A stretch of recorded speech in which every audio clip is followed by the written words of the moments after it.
حدیث مبارک کې راځي نبی علیہ الصلوۃ والسلام فرمایي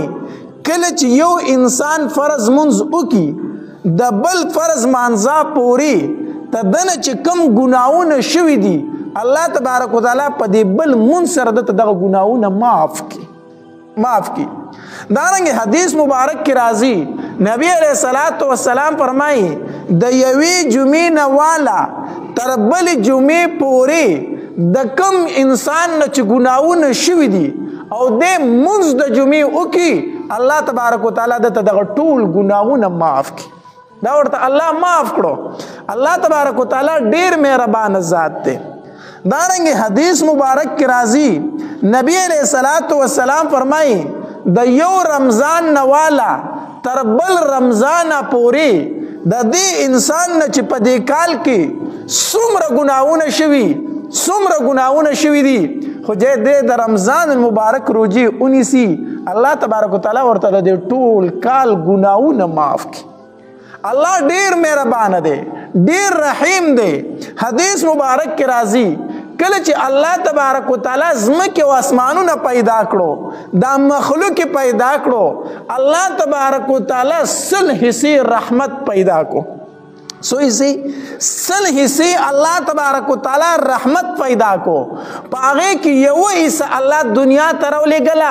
او یو کم سل حصے رحمت اللہ دا ځان سره کې خود دا مور چې مهربان ده په پجی باندې دا پاغه سلو کې هغه یو حصہ رحمت ده دا زوی چې مهربان ده په پلار باندې دا پاغه سلو کې یو حصہ رحمت ده دا پلار چې مهربان ده په دې بچی باندې دا پاغه سلو کې یو حصہ رحمت ده دا زناور چې څومره په دې خپل بچو باندې مهربان دي دا پاغه سلو کې یو حصہ رحمت ده خزه او خاون چې څومره محبت او مینه د یو بل سره ساتي دا پاغه سلو کې یو حصہ رحمت ته یو کم سل حصے رحمت الله د ځان سره ایښی دی او الله تبارک وتعالی یو ټوکړه ولیکل د کاغذ او پاغه باندې دا ولیکل الله تبارک وتعالی چې زما رحمت په دا مخ کې وي زما په غضب باندې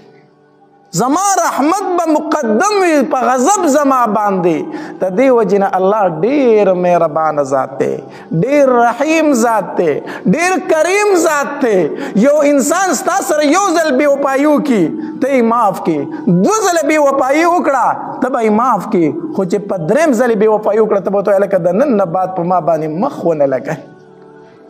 ته ډیر بے اعتبار انسانی ته ډیر بے وفا انسانی هر ځل تخپل خبره ماتای زما الله وی اے بندا د ورځې درنه سل فیری ګناه وشوا او سل ځل دې زمانه بخنه وغوښتله زه دې سل فیری هم معاف کوم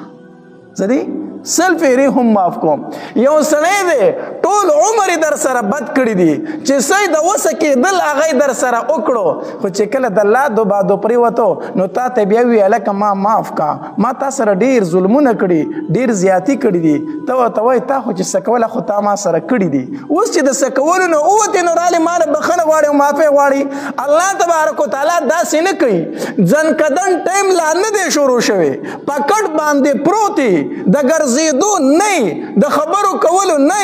اسمان ته دی وکتل الله ما ټول ژوند په ګناوونو کې تیر کړی دی الله پیما الله ما معاف کا الله تبارک وتعالی فرمایي داسې می معاف کړی ګویا چې تاړو ګناه د سره کړی نه ده پیغور نه در کومه چې اوس په کټ باندې پریوتي د هر څه نه اوتي ټایم دې د ځن کدن رانږدې شو اوس ما ته توبې وباسي الله تبارک وتعالی دغه فیغور نه ور کوي الله تبارک وتعالی فرمایي داسې می معاف کړی ګویا چې تا دا ګناه د سره کړی نه ده سره دې کړی نه ده زمونږ الله ډیر مهربان دی